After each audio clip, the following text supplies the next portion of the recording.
désolé. Je sais on est heureux, c'est la fête aujourd'hui, on fête la résurrection de notre Seigneur. Et on est réunis pour ça aussi, pour l'honorer, le fêter et se réjouir justement de la résurrection de notre Seigneur. Alors justement, on va commencer par un premier chant qui m'a été proposé cette semaine. Jésus est ressuscité. En fait, je le connaissais un petit peu. Voilà. Jésus est ressuscité, nous allons le proclamer ensemble par ce premier chant.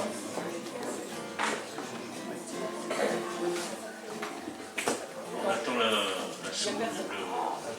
Voilà. Merci la technique. On peut se lever, hein, pour ceux qui veulent ou qui peuvent. Voilà.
Exercice vocal, n'est-ce pas, hein? Ouais. Alors je vais lire quelques textes, justement pour introduire ce moment de culte en phase avec la résurrection. Alors des textes, il y en a beaucoup. Alors j'en ai sélectionné que ça. Alors il y a Matthieu 28 et Apocalypse. Donc Matthieu 28, chapitre 28 bien sûr, versets 1 à 10. Ok, ça va. Donc, si vous avez des Bibles, c'est l'occasion de l'ouvrir. Au niveau de la technique, on ne va pas suivre et c'est pas plus mal.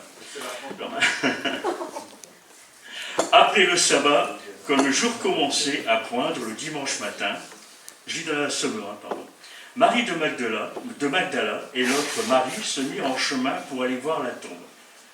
Tout à coup, voici, il y eut un violent tremblement de terre.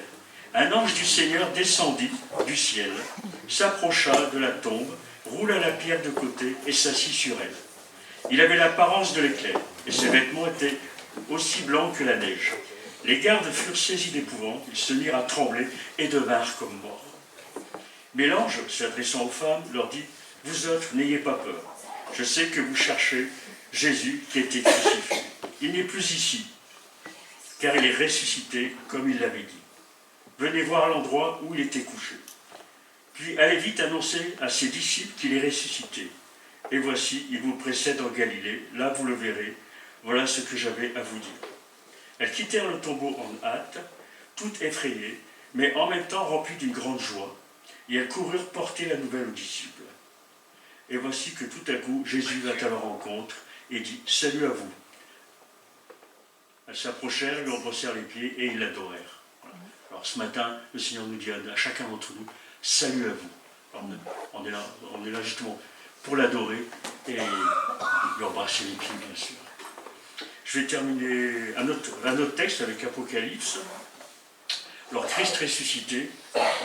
Moi, j'aime bien ce premier chapitre de l'Apocalypse, parce que bien souvent, dans notre culture environnante, Jésus est toujours sur la croix, ou c'est le petit Jésus de la crèche, ou c'est le petit Jésus par-ci, par-là. Mais quand on lit l'Apocalypse, franchement, on a autre chose. On a la réalité de qui il est réellement maintenant. Alors, versets 10 à 19, donc l'apôtre Jean, par contre,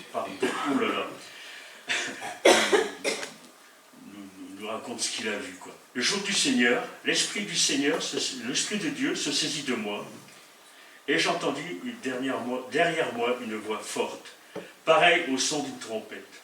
Elle disait « Inscris dans le livre ce que tu vois, et envoie-le à ces 7 églises, Éphèse, Smyrne, Pergame, Thyatire, Sardes, Philadelphie, Laodicée. » Je me retournai pour découvrir quelle était cette voix.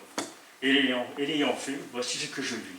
Il y avait 7 chandeliers d'or, et au milieu des chandeliers, quelqu'un qui ressemblait à un homme. Il portait une longue tunique et une ceinture d'or qui lui entourait la poitrine. Sa tête et ses cheveux étaient blancs comme de la laine blanche, oui, comme la neige. Ses yeux étaient comme une flamme ardente, et ses pieds étincelaient comme du bronze incandescent au sortir du creuset. Sa voix retentissait comme celle des grandes eaux. Dans sa main droite, il tenait 7 étoiles, et de sa bouche sortit une épée aiguë à double tranchant. Son visage était éblouissant comme le soleil quand il brille de tout son éclat. Quand je le vis, je tombai à ses pieds comme mort.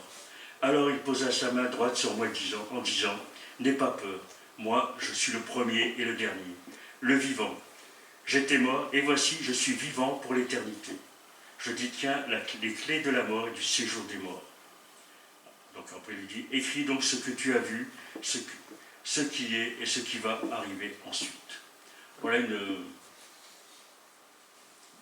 révélation du Seigneur tel qu'il est dans sa gloire aujourd'hui.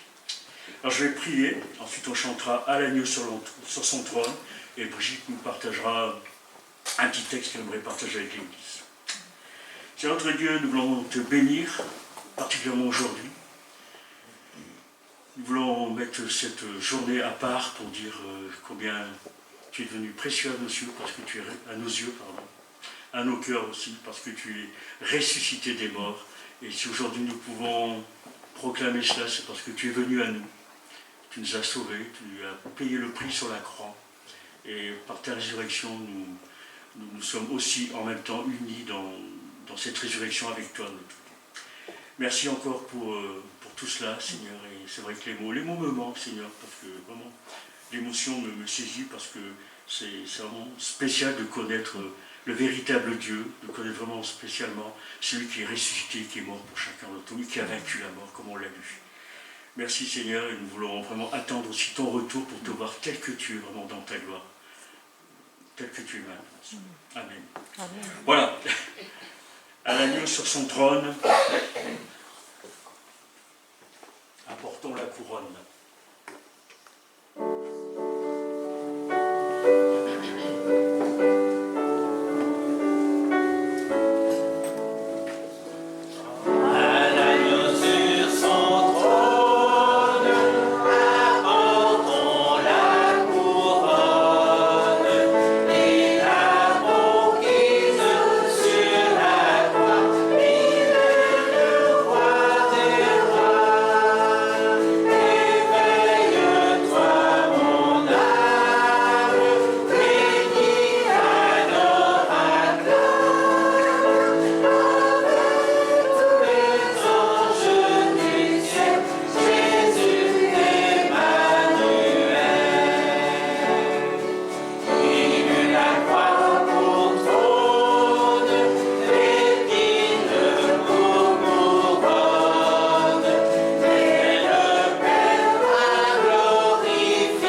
Je vais vous lire un petit texte dans un petit recueil que Ruth m'a donné.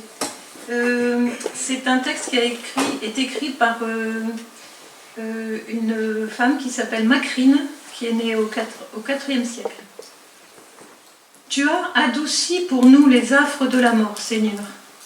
Tu as fait du terme de notre vie le commencement de la vie véritable. Tu laisses reposer un temps nos corps, un temps. Puis tu les réveilleras avec la trompette dernière. Tu nous confies pour qu'elle nous conserve à la terre que tu as façonnée de tes mains. Tu lui reprendras nos restes mortels pour les changer en beauté immortelle. Pour nous sauver de la malédiction et du péché, tu es devenu l'un et l'autre pour nous. Tu as broyé la tête du dragon, qui avait précipité les hommes dans l'abîme de la désobéissance. Tu nous as préparé la résurrection, lorsque tu as brisé les portes de l'enfer et que tu as anéanti par ta mort celui qui avait l'empire de la mort. À ceux qui ont peur, tu as donné le signe de la croix pour anéantir l'adversaire et nous assurer la vie, ô Dieu éternel. Mets à mon côté un ange de lumière qui me conduise au lieu du rafraîchissement où jaillit la source qui désaltère, ô Maître. Tu as brisé l'épée de feu et rendu le paradis à l'homme qui fut crucifié avec toi et avait imploré ton pardon. De moi aussi souviens-toi dans ton royaume.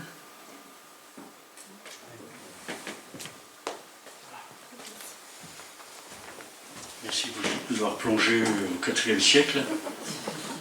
Des beaux textes. Alors on va chanter un standard, À toi la gloire. Alors je ne sais pas, j'ai trouvé ça, c'est intéressant, l'explication comment ce chant a été écrit. Alors je dis ce que j'ai trouvé bien sûr. Ce chant français, donc c'est français, voilà, a été écrit par un pasteur de l'église évangélique du canton de Vaud, en Suisse, qui s'appelle Edmond Louis Budry. C'est le décès en 1884 de sa première femme, Marie de Weyenborg, qui lui inspira ces paroles de la consolation par la victoire du ressuscité. Et ce cantique fut donc naturellement chanté lors des funérailles dans les milieux évangéliques. Ce n'est que plus tard que les églises protestantes ont choisi de le chanter comme un rappel de notre espérance chrétienne. La victoire sur la mort. Et donc l'hymne a été traduit du français en anglais, ce qui est rare, souvent c'est l'inverse, n'est-ce pas? Voilà. Par M. Richard Hoyle. Bon, voilà. En 1875, 1975, j'ai mort et vie, enfin voilà. Donc voilà, on a un peu l'historique de À toi la gloire. C'est toujours intéressant de comprendre l'arrière-plan des cantiques. C'est vraiment lié avec une expérience que les gens vivent avec le Seigneur dans leur quotidien. Voilà, on va chanter donc À toi la gloire. Ensuite on chantera Christ est roi. Alors, À toi la gloire, je ne sais plus, il y a quelqu'un, je crois que c'est le docteur Bernard, il disait c'est la Marseillaise des chrétiens.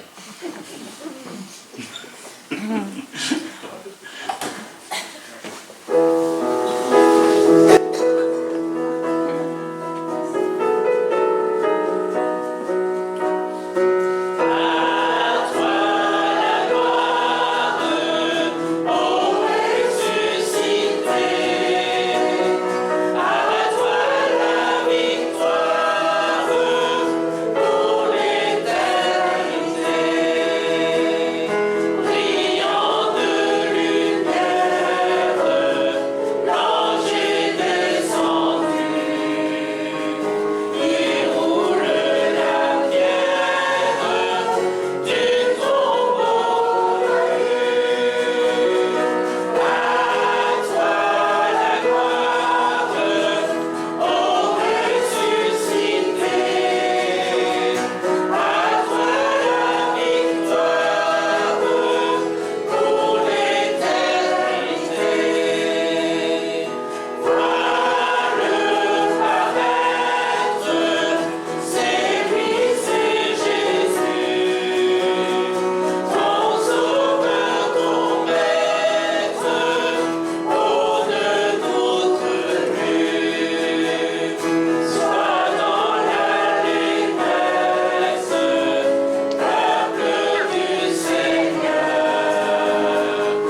le temps il avance, c'est pour ça. Hein.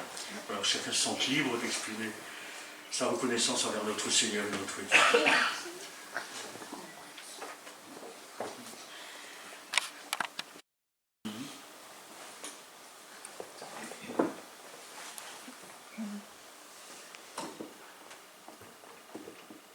Encore qu'on puisse continuer de proclamer le Seigneur dans nos cœurs ce matin encore, en chantant les cantiques, que ce ne soit pas des choses qu'on a l'habitude de chanter machinalement, et qu'on chante avec nos cœurs en exprimant ce que nous voulons dire au Seigneur à travers ces chants.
Voilà.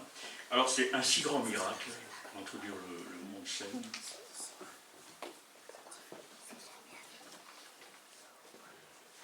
Donc je serai la place à Paul.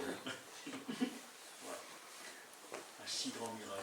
Dieu qui a l'amour pour moi, qui a une patience, qui a conduit vers toi mon ignorance, comme pouvais-je alors te dire ce que ton cœur voulait m'offrir. Voilà. Chantons.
saluer. Nous fêtons donc, comme nous l'a rappelé aussi Alex tout à l'heure, la résurrection de notre Seigneur de manière tout à fait particulière en ce jour de Pâques. Et je voulais relire à ce propos un texte dans la première lettre aux Corinthiens, au chapitre 15. Frères et sœurs, je vous rappelle l'évangile que je vous ai annoncé, que vous avez reçu et auquel vous demeurez attachés. C'est par cet évangile que vous êtes sauvés, si vous le retenez tel que je vous l'ai annoncé. Autrement, vous auriez cru en vain. Je vous ai transmis comme un enseignement de première importance ce que j'avais moi-même reçu. Christ est mort pour nos péchés, conformément aux Écritures. Il a été mis au tombeau, il est ressuscité le 3e jour, comme l'avaient annoncé les Écritures. Il est apparu à Pierre, puis aux 12. Après cela, il a été vu par plus de 500 frères à la fois, dont la plupart vivent encore aujourd'hui. Quelques-uns d'entre eux seulement sont morts. Ensuite, il est apparu à Jacques, puis à tous les apôtres. En tout dernier lieu, il m'est apparu à moi, comme à un enfant né avant terme. Oui, je suis le moindre des apôtres. Je ne mérite pas de porter le titre d'apôtre, puisque j'ai persécuté l'Église de Dieu. Ce que je suis à présent, c'est par la grâce de Dieu que je le dois, et cette grâce qui m'a témoigné n'a pas été inefficace, loin de là. J'ai peiné à la tâche, plus que tous les autres apôtres, non pas moi certes, mais la grâce de Dieu qui est avec moi. Bref, que ce soit eux ou que ce soit moi, voilà le message que nous proclamons, et voilà aussi ce que vous avez cru. Or, si nous proclamons que Christ est ressuscité, comment quelques-uns parmi vous peuvent-ils prétendre qu'il n'y a pas de résurrection des morts? S'il n'y a pas de résurrection des morts, alors Christ lui non plus n'est pas ressuscité. Et si Christ n'est pas ressuscité, notre prédication n'a plus de contenu, et notre foi est sans objet. On peut dire aussi notre foi est vaine. Il y a plus. S'il est vrai que les morts ne ressuscitent pas, nous devons être considérés comme de faux témoins à l'égard de Dieu. En effet, nous avons porté témoignage que Dieu a ressuscité Christ. Mais s'il est vrai que les morts ne ressuscitent pas, il ne l'a pas fait. Car si les morts ne peuvent pas revivre, Christ non plus n'est pas revenu à la vie. Or, si Christ n'est pas ressuscité, notre foi est une illusion et vous êtes encore sous le poids de vos péchés. De plus, ceux qui sont morts unis à Christ sont à jamais perdus. Si c'est seulement pour la vie présente que nous avons mis notre espérance en Christ, nous sommes les plus à plaindre des hommes. Mais en réalité, Christ est bien revenu à la vie. Et comme les premiers fruits de la moisson, il annonce la résurrection des morts. Car tout comme la mort a fait son entrée dans ce monde par un homme, la résurrection vient aussi par un homme. En effet, de même que tous les hommes meurent du fait de leur union avec Adam, tous sont ramenés à la vie du fait de leur union avec Christ. Mais cette résurrection s'effectue selon un ordre bien déterminé. Christ est ressuscité en premier lieu, comme le premier fruit de la moisson. Ensuite, au moment où il viendra, ceux qui lui appartiennent ressusciteront à leur tour. Puis viendra la fin lorsque Christ remettra la royauté à Dieu le Père, après avoir réduit à l'impuissance toute domination, toute autorité et toute puissance hostile. Il faut en effet qu'il règne jusqu'à ce que Dieu ait mis tous ses ennemis sous ses pieds. Et le dernier ennemi qui sera anéanti, c'est la mort. Car comme il est écrit, Dieu a tout mis sous ses pieds. Mais quand l'Écriture déclare « tout lui a été soumis », il faut de toute évidence en accepter celui qui lui a donné cette domination universelle. Et lorsque tout se trouvera ainsi amené sous l'autorité de Christ, alors le Fils lui-même se placera sous l'autorité de celui qui lui a tout soumis. Ainsi Dieu sera tout en tous. Quel merveilleux passage, quelle merveilleuse démonstration que celle que nous fait l'apôtre Paul, où il fait donc un raisonnement par l'absurde au milieu de sa démonstration en prenant cet axiome que certains ont pris, que le Christ ne serait pas ressuscité parce qu'ils trouvaient cela sans doute absurde. Mais ce qui est absurde, c'est de considérer qu'il pourrait ne pas être ressuscité. Et s'il n'avait pas ressuscité, eh bien nous mesurons toute l'importance de cela, parce que, comme le dit l'apôtre Paul, s'il n'était pas ressuscité, eh bien notre foi serait entièrement vaine, et nous serions les plus à plaindre des hommes. D'avoir mis notre confiance dans un mirage, ce serait un drame absolu. Mais fort heureusement, il n'en est absolument rien. Christ, comme il le dit au verset 20, est bien revenu à la vie, comme les premiers fruits de la moisson, et il annonce la résurrection des morts, à laquelle nous participerons tous lors de la dernière trompette, quand le Seigneur Jésus viendra nous rechercher, et ce sont les morts qui en tout premier le rejoindront, suivis de nous les vivants, comme il le dit dans l'Épître aux Éphésiens. Et ainsi, nous avons cette espérance si glorieuse que nous fêtons aujourd'hui et qui nous est rappelée chaque dimanche par ce repas que le Seigneur a préparé pour nous, où nous rappelons toute la valeur de son sacrifice. Et je voulais encore lire un petit texte qui a été écrit sur ce chapitre par John Nelson Darby encore, et qui nous montre encore pleinement toute l'importance de cette résurrection. Nombreux sont ceux qui, en regardant à l'espérance de l'Église en Christ, ont vu l'importance de la doctrine de la résurrection. Mais plus nous sondons les Écritures, plus nous percevons dans cette doctrine la vérité fondamentale de l'Évangile. Cette vérité qui donne son caractère à la rédemption et leur véritable puissance à toutes les autres vérités. Par exemple, qui ne sait pas que la foi chrétienne a ses racines et son fondement dans cet événement solennel et si important, la mort de notre Seigneur bien-aimé. Mais s'il avait été possible que la mort retienne le Sauveur dans tout son pouvoir, elle aurait été la source d'un sombre désespoir que rien n'aurait pu dissiper, au lieu d'être le fondement de la joie et de la certitude du salut. C'est la résurrection qui projette ses rayons lumineux jusque dans le tombeau du Christ, le tombeau du seul juste, là où Satan, le prince de ce monde, a semblé triompher. C'est la résurrection qui explique la raison de cette soumission momentanée au pouvoir du diable et la soumission au jugement nécessaire de Dieu. Nous voyons aussi comment cette vérité caractérise la prédication des apôtres. L'apôtre Paul dit « Si Christ n'a pas été ressuscité, notre foi est vaine. Vous êtes encore dans vos péchés. » Tout le chapitre montre l'importance de la résurrection des croyants, aussi bien que celle de Christ lui-même, deux vérités indissolublement liées et développées dans le Nouveau Testament.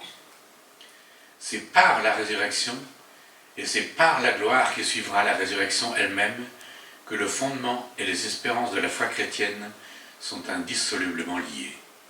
Et c'est par cette même doctrine que la justification et la sanctification, qui est la puissance de la vie chrétienne, sont nécessairement unies. Jésus, notre Seigneur, a été ressuscité pour notre justification, nous dit l'apôtre dans la lettre aux Romains, afin que, comme Christ a été ressuscité par la gloire du Père, de même nous aussi nous marchions en nouveauté de vie, ayant été ressuscités avec le Christ, comme il le précise dans la lettre aux Colossiens. Réalisons donc toujours plus l'importance de la résurrection et apprenons à manifester pratiquement que nous avons cette vie de résurrection dès maintenant, en attendant sa pleine réalisation dans la gloire. Et donc, en prenant ce repas, que nous nous souvenions pleinement de l'importance de toute cette œuvre qui a commencé donc sur la croix et qui a fini le dimanche matin, ce premier jour de la semaine, par toute la gloire qui s'est dégagée, comme nous l'avons relu encore tout à l'heure, quand cet ange a roulé la pierre, non pas pour faire sortir le Seigneur qui était déjà ressuscité, mais pour prouver à cette garde qui avait été mise en place par ces hommes iniques qui étaient à la tête malheureusement du peuple, et à celles qui étaient venues pour l'embaumer, que cela n'était plus nécessaire, que leur Seigneur était ressuscité et qu'ils n'avaient plus qu'à annoncer cette bonne nouvelle, cette merveilleuse nouvelle, cette nouvelle qui perdure encore aujourd'hui. Et cet évangile, qui veut dire bonne nouvelle en grec, et cet évangile que nous proclamons donc à la face de ce monde, en prenant ces éléments, en prenant ce pain qui nous rappelle le corps qui a été livré pour nous, en prenant ce fruit de la vigne qui nous rappelle ce sang qui a été versé pour nous, et qui nous rappelle que notre Seigneur est bien ressuscité le 3e jour, ce premier jour de la semaine, pour notre justification pleine et entière, et pour montrer, étant cette prémisse, comme nous le rappelle l'apôtre Paul, prémisse de ceux qui sont endormis, et pour nous rappeler que nous ressusciterons ou que nous suivrons le Seigneur bientôt avec lui. Oui, notre Père, combien nous pouvons te louer, combien nous pouvons t'adorer encore ce matin, et qui nous rappelle la résurrection de notre Seigneur et qui nous rappelle ainsi notre espérance glorieuse, que si cela n'était pas le cas, comme dit l'apôtre, nous serions les plus malheureux des hommes. Mais nous sommes en effet anticipant la gloire qui sera la tienne, et comme nous l'avons lu encore tout à l'heure, nous avons pu contempler par anticipation le Seigneur dans sa gloire dans ce chapitre de l'Apocalypse, si merveilleux. Nous voulons ainsi encore te louer, te remercier et prendre ces éléments pour nous rappeler la mort et la résurrection de notre Seigneur, ce que nous faisons encore en t'adressant cette prière dans le prénom de Jésus. Amen.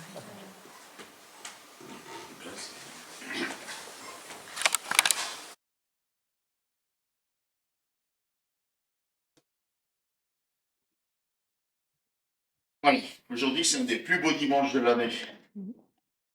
Vous êtes d'accord avec moi ou pas? Amen. Oui, absolument. Hein. Jésus est ressuscité. Nous fêtons aujourd'hui Pâques. Nous nous souvenons de l'œuvre extraordinaire que Dieu a accomplie en notre faveur par son Fils bien-aimé, par Jésus-Christ. Notre bien-aimé Sauveur, Jésus-Christ notre Seigneur. Nous fêtons sa victoire sur le péché et sur la mort. Nous fêtons, notre délivrance et notre salut. Cette fête, elle nous invite à regarder en arrière. Elle nous invite à nous souvenir. Souvenez-vous. C'est une fête de commémoration. Nous nous souvenons de ce que Jésus a accompli dans le passé. La commémoration, elle conduit nos cœurs à la reconnaissance, mais aussi à l'espérance. Je voudrais lire avec vous un texte qui est pas commun, un dimanche de Pâques. C'est le psaume 124 et je l'ai choisi parce que dans ce psaume, le psalmiste David regarde vers l'arrière. Il se souvient des délivrances passées. Quelle bonne raison de louer Dieu et d'espérer pour l'avenir. Quand nous regardons en arrière, que nous réfléchissons aux grandes délivrances du Seigneur, nos cœurs sont pleins de reconnaissance et ils se remplissent d'espérance. Alors voyons, ce psaume 124, si quelqu'un veut en faire la lecture, c'est un psaume qui est court. Hein.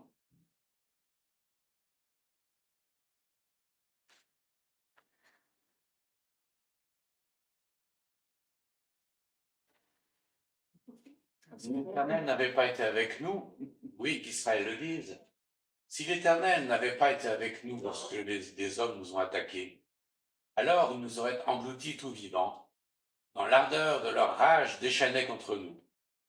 Le flot nous aurait entraînés et le torrent nous aurait submergés. Alors, des eaux tumultueuses auraient passé sur nous. Béni soit l'Éternel, lui qui n'a pas permis que nous soyons une proie pour leurs dents. Nous avons pu nous échapper comme l'oiseau du filet des chasseurs. Le filet s'est rompu et nous nous sommes échappés.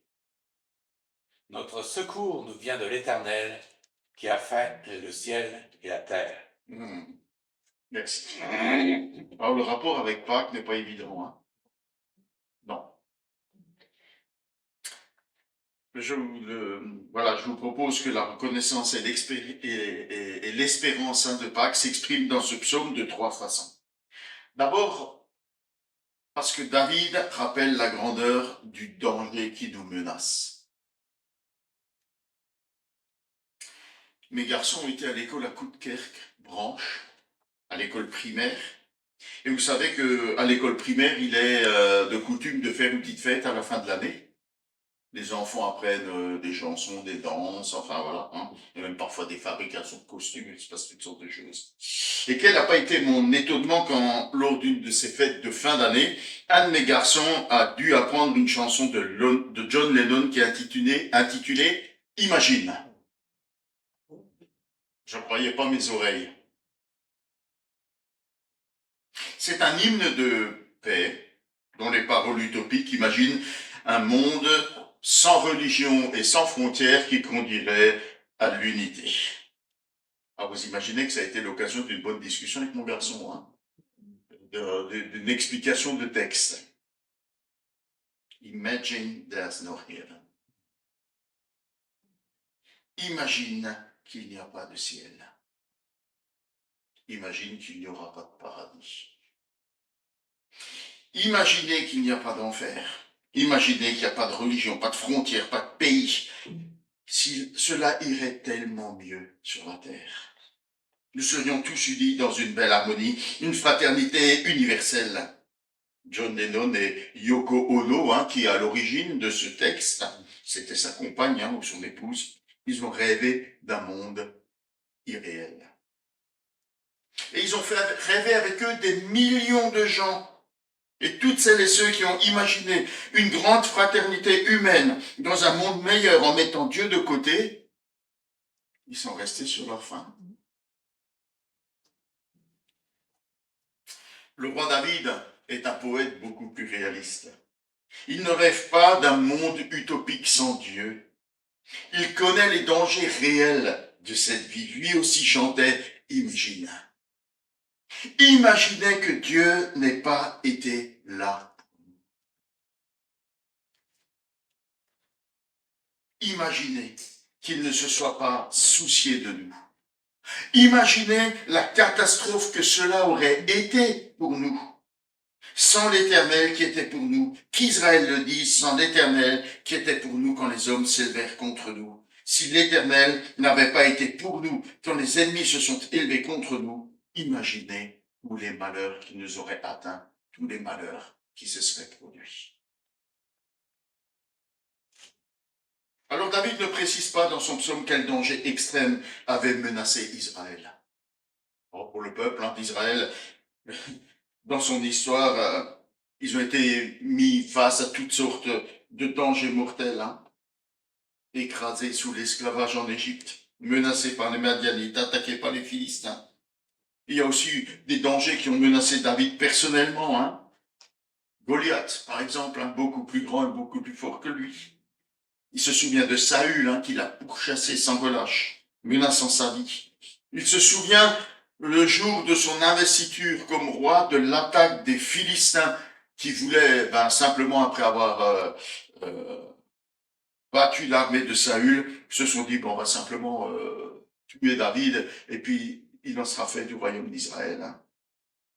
Il se souvient de son fils Absalom, hein, qui l'a pourchassé, qui voulait prendre sa place sur son trône. Et on pourrait allonger ici la liste. Ce psaume commémore toutes les fois où Dieu a délivré son peuple d'un danger mortel.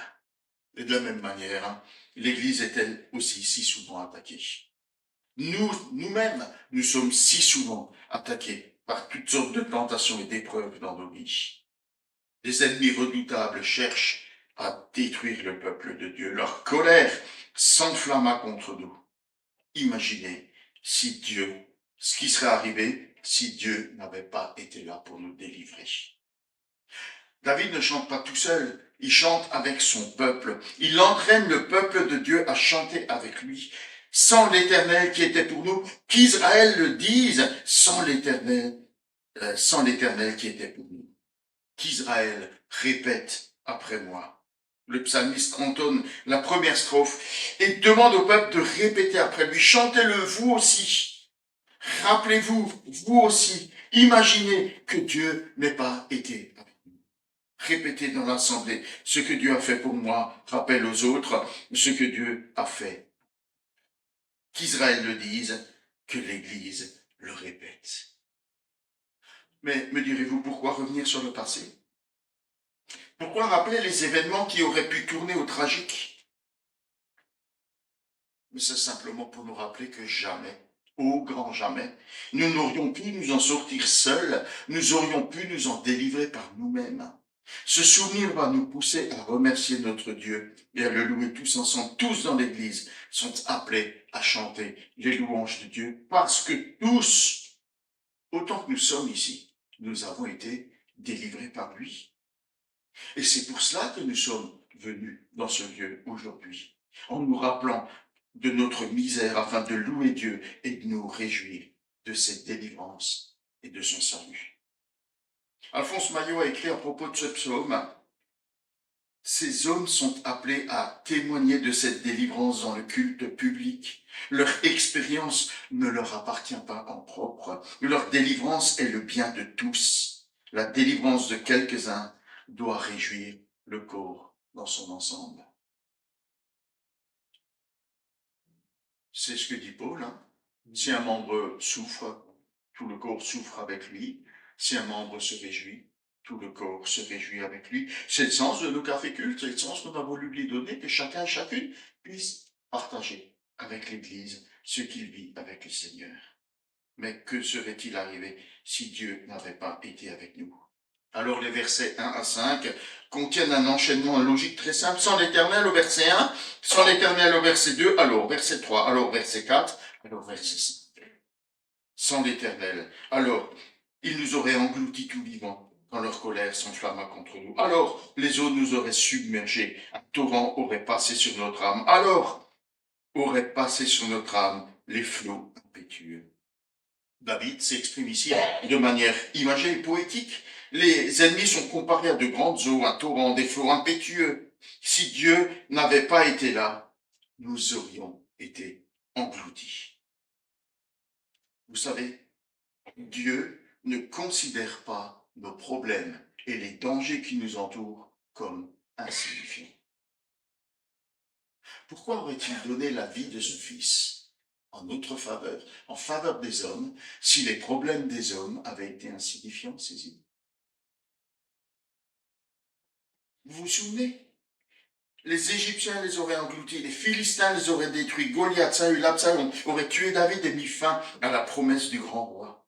Il est important de s'en souvenir. Pourquoi? Parce que le cœur humain, d'abord, il a tendance à oublier. Et quand nous oublions la grandeur du danger qui nous menaçait, nous oublions aussi la grandeur de la délivrance que Dieu nous a accordée, nous a procurée. Et quand nous oublions cela, nous négligeons de le remercier et de le louer. Souvenez-vous, c'est ce qui s'est passé au temps des juges, quand est arrivée une génération qui n'a pas connu les délivrances que Dieu a accordées à son peuple, et nous savons comment ça a tourné. Voilà pourquoi nous avons besoin de nous souvenir, de commémorer l'intervention puissante et décisive du Seigneur en notre faveur. Imaginez si Dieu n'avait pas été là pour nous délivrer. Imaginez s'il n'avait pas donné pour nous son Fils bien-aimé. Nous aurions tous péri.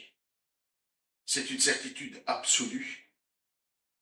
Mais qui sont nos ennemis d'aujourd'hui? De quel danger avons-nous été délivrés?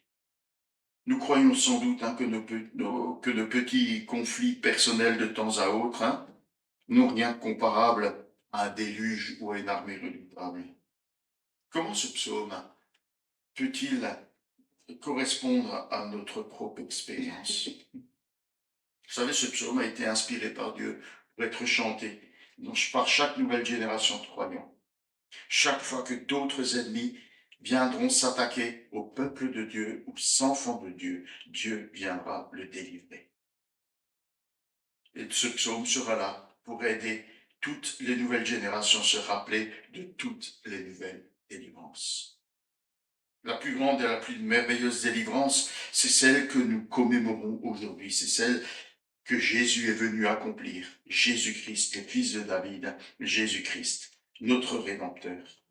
Si Jésus n'avait pas été pour nous, que l'Église le dise, si Jésus n'aurait pas été pour nous, mais que nous serait-il arrivé? Imaginez que Jésus ne soit pas venu.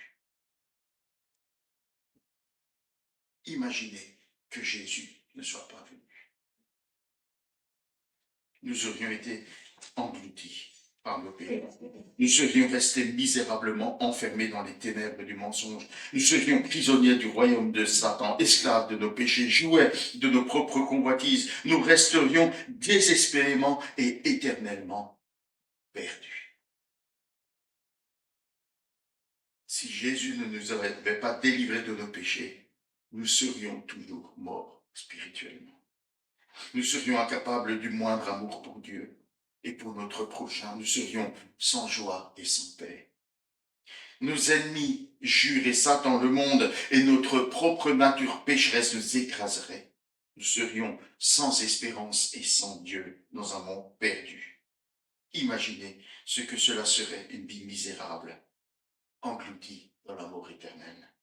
Qu'Israël le dise, que l'Église le dise, que chacun d'entre nous le chante et s'en souvienne. Deuxièmement, se souvenir pour attribuer la gloire de la délivrance à Dieu seul. La deuxième partie du psaume nous fait passer de l'imaginaire à la réalité. La première partie, c'est imaginer ce qui serait arrivé si Dieu n'avait pas été là, s'il n'avait pas été pour nous.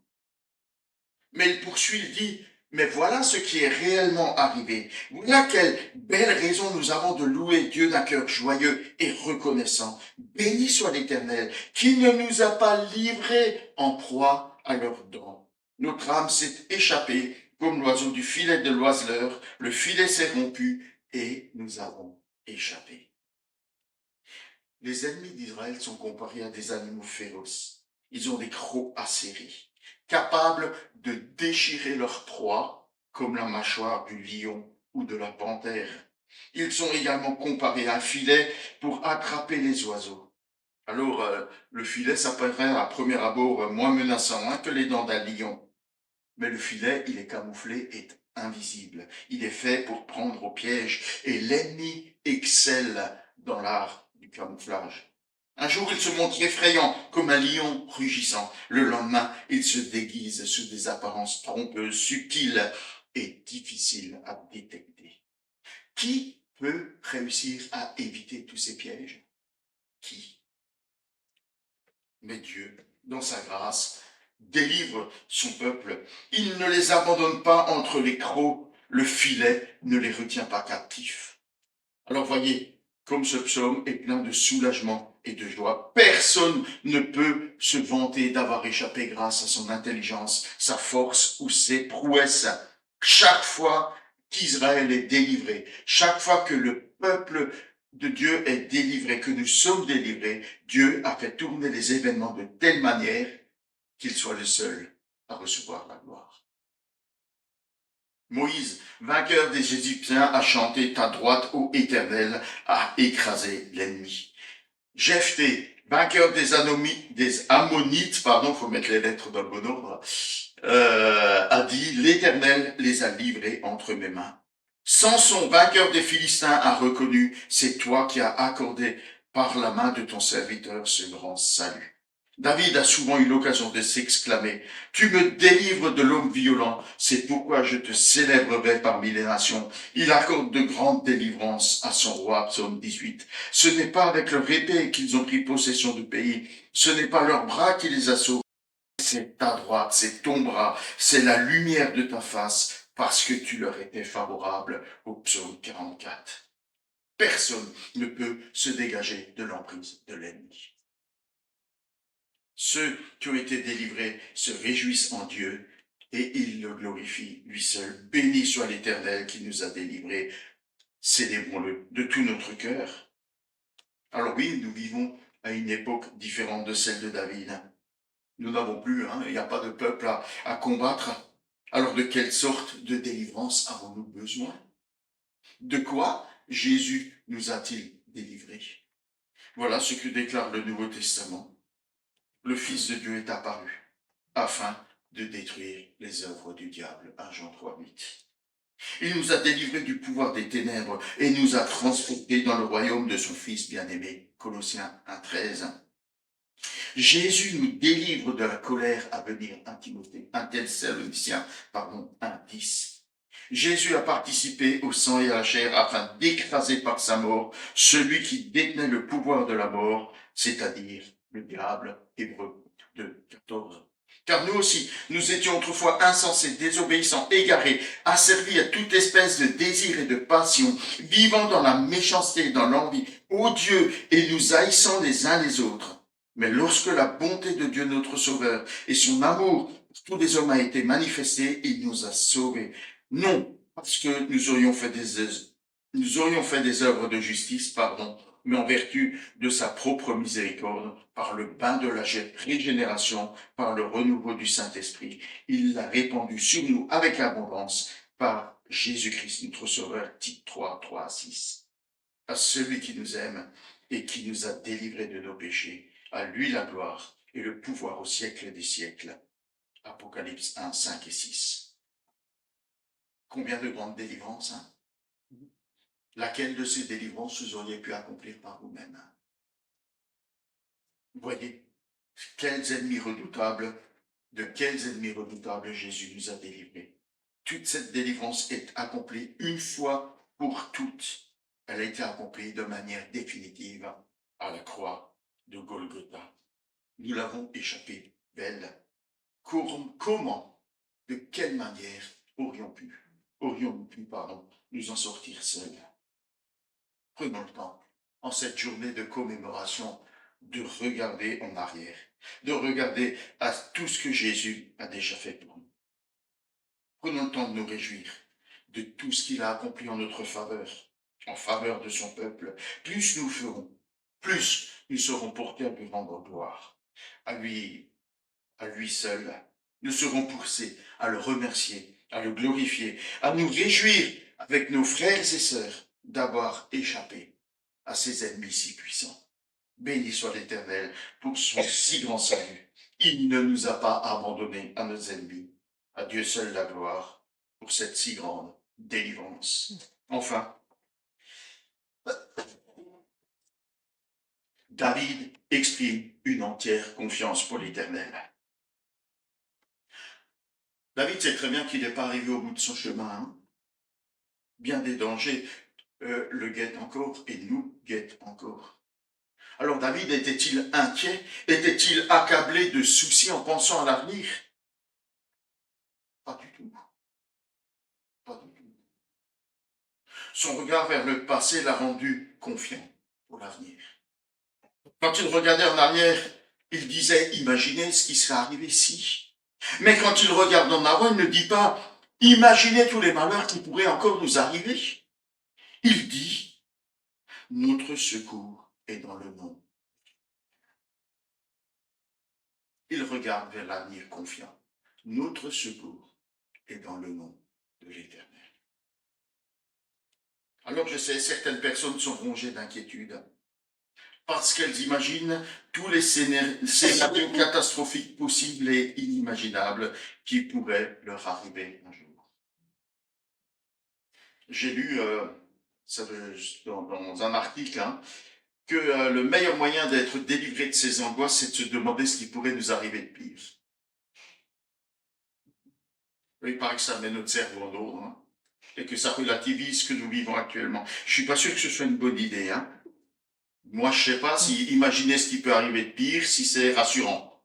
Je sais pas si ça vous rassure, vous, d'imaginer ce qui pourrait arriver de pire. En tout cas, avez-vous déjà pensé à toutes les sortes de maladies dont vous pourriez souffrir? Avez-vous déjà imaginé tous les accidents et tous les malheurs qui pourraient vous arriver? On rigolait ce matin à propos de nos jeunes qui sont à Genève. Est-ce qu'ils sont bien? Est-ce qu'ils sont mal arrivés? Est-ce qu'ils sont bien arrivés? Est-ce que tout se passe bien? Et on se dit, tant qu'ils crient pareil, tout va bien. On pouvait là se ronger les doigts en disant, on n'a pas de nouvelles, mais qu'est-ce qui se passe? Avez-vous songé à tous les problèmes économiques, politiques, écologiques qui pourraient survenir? Est-ce qu'on n'agite pas partout l'inquiétude à propos de ce que pourrait être demain? Votre cœur est-il rempli d'inquiétude? Est-il rongé par l'angoisse? J'espère que non. Alors on a tous nos inquiétudes, moi-même, j'éprouve de l'inquiétude quant à mon avenir, mais est-ce qu'on a besoin d'être dominé par ça? Est-ce qu'on a besoin d'être rongé par ça? Vous savez, Dieu n'a jamais promis de nous donner la force de supporter tous les fardeaux imaginaires qui pourraient un jour nous tomber dessus. Dieu n'a jamais fait cette promesse. Tu sais, toutes les machins que tu pourrais imaginer, je te promets de t'en délivrer. Non, non. Dieu a promis de nous donner la force de supporter les fardeaux réels qu'il nous envoie ou qu'il permet dans nos vies. Il nous donne la force de supporter ce qui est réel, pas de faire face à ce qui est irréel. Aucune tentation ne vous est survenue qui n'ait été humaine. Dieu est fidèle et ne permettra pas que vous soyez tentés au-delà de vos forces. Mais avec la tentation, il donne aussi le moyen d'en sortir pour que vous puissiez la supporter. David marche donc avec confiance, sans chercher à imaginer tous les malheurs qui pourraient lui arriver. Et il l'encourage, il invite le peuple à chanter avec lui dans cette confiance. Notre secours est dans le nom de l'Éternel qui a fait les cieux et la terre. Celui qui a fait les cieux et la terre, celui qui a créé l'univers, il a le pouvoir de maîtriser tout ce qui s'y passe. Vous le croyez ou pas? Vous croyez que celui qui est ressuscité des morts a le pouvoir de gérer les problèmes de vos vies?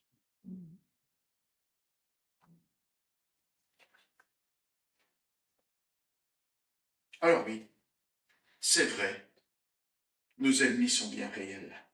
Notre nature pécheresse est coriace. Nos tentations sont nombreuses.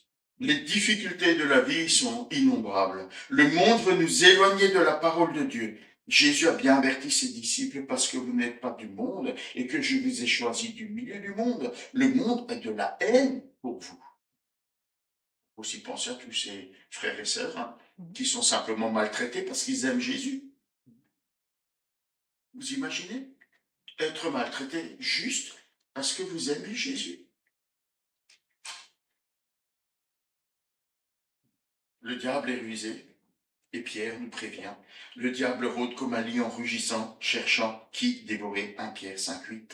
Nous sommes comme une petite proie facile à capturer. Vous avez conscience de ça? On est juste une petite proie tellement facile à capturer. Nous risquons si facilement d'être pris au piège si nous laissons nos désirs nous dominer. Le filet va tomber sur nous et nous envelopper. Mais béni soit l'Éternel, car il a promis de nous délivrer encore et encore, sans se lasser, sans se fatiguer, sans se détourner.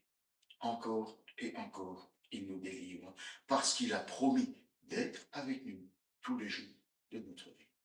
Et voici, je suis avec vous. Avec le psalmiste, avec David, nous pouvons entonner avec confiance ce chant. Notre secours est dans le nom de l'Éternel qui a fait les cieux et la terre. L'Éternel, c'est le nom du Dieu de l'Alliance, le Dieu qui a fait des promesses et qui s'est engagé envers son peuple. Faisons-lui confiance. Il est le créateur du ciel et de la terre. Il a fait le monde entier. Qui ou quoi pourrait lui résister? Les nations sont à lui. Le diable lui-même est une créature soumise à Dieu. Qui peut s'opposer à l'Éternel? Si Dieu est pour nous, qui sera contre nous? Questionne Paul, l'apôtre, en Romains 8, verset 11. Et la question sous-entend la réponse. Cette alliance, Dieu l'a renouvelée par Jésus-Christ, par sa vie qu'il a donnée pour nous, par son sang qu'il a versé pour nous, comme on l'a rappelé, le sang de la nouvelle alliance. Il rassemble son Église jusqu'à la fin du monde. Il secourt son Église en détresse. Il nous parle, il nous appelle, il nous avertit, il nous console, il nous conduit. Jésus a versé son sang pour nous délivrer des plus grands dangers qui soient le diable, le péché et la mort. Sa résurrection est la démonstration glorieuse de sa puissance et la promesse de sa victoire définitive. Son Saint-Esprit nous est donné pour nous diriger, pour nous fortifier, pour nous consoler. Il nous accompagne sur la route tous les jours de notre vie. Alors, en ces jours de commémoration, rappelons-nous d'où nous venons, notre péché et notre misère. Célébrons notre délivrance. Soyons reconnaissants pour ce que le Seigneur a accompli pour nous. Marchons confiants, marchons en bénissant l'Éternel et en célébrant notre Sauveur qui est mort et qui est ressuscité pour nous. Notre secours est dans le nom de l'Éternel qui a fait les cieux et la terre. Notre secours est dans le nom de Jésus-Christ, notre Sauveur et notre Seigneur.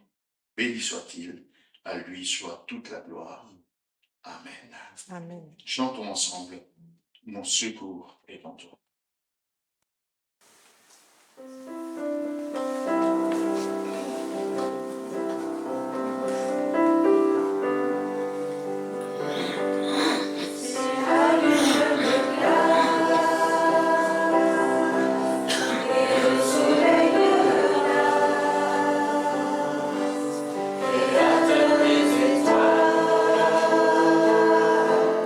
Mon secours est en toi.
l'inquiétude gagne le cœur, on peut dire au Seigneur, Seigneur, j'ai confiance en toi.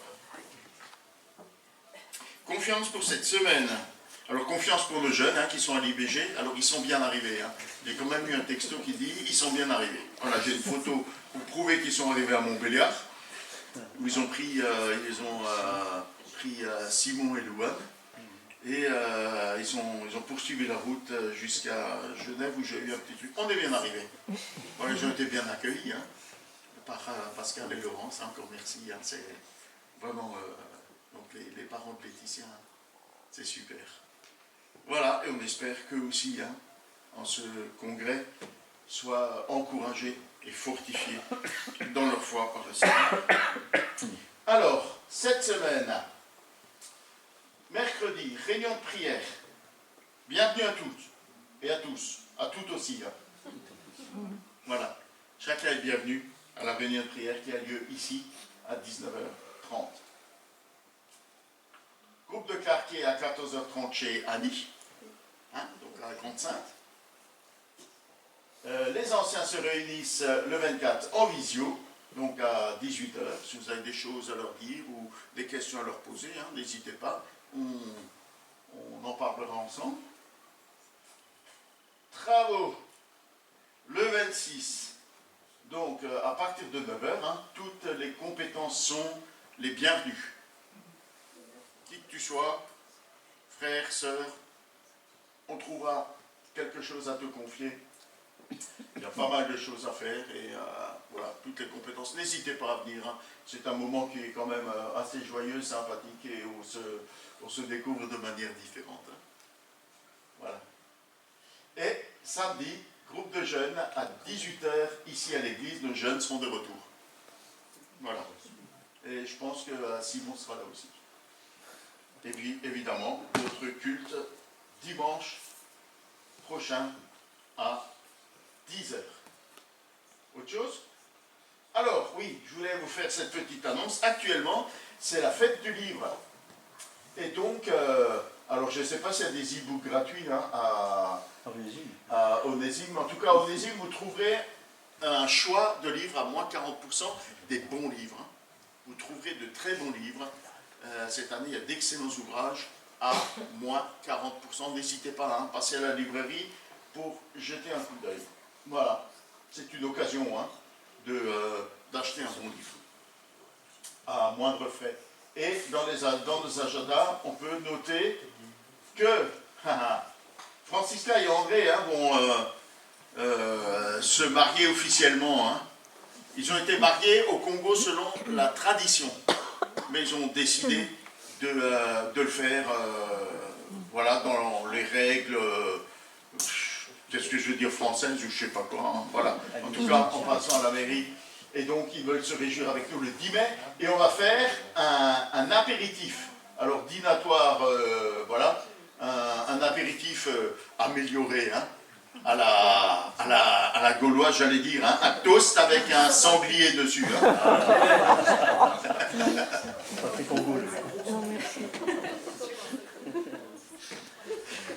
Et on aura un moment lors de ce culte pour les remettre à la grâce du Seigneur, le remercier pour son œuvre dans leur vie, invoquer la bénédiction sur leur couple et sur leur famille, et puis nous réjouir avec eux par ce temps d'apéritif.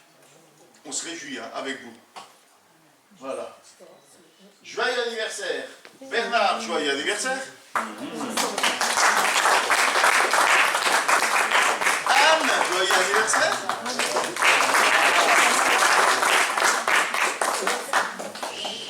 Voilà.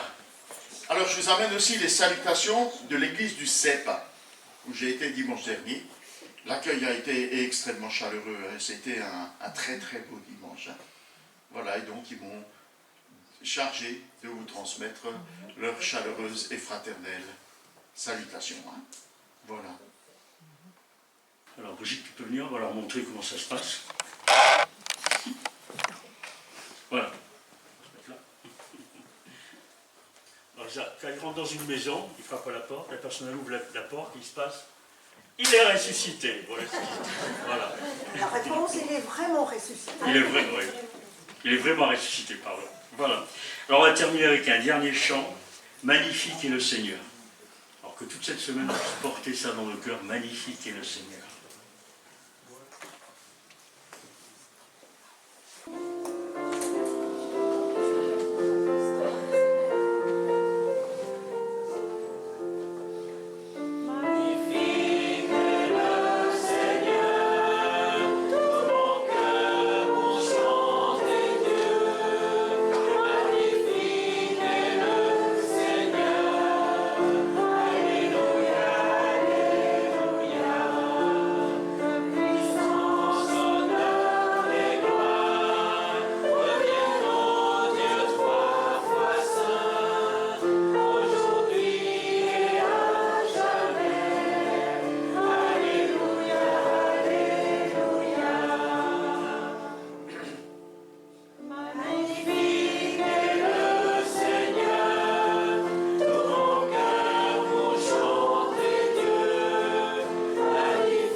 Chanter toute la semaine. Alors bonne semaine à tous, tous au regard bienveillant.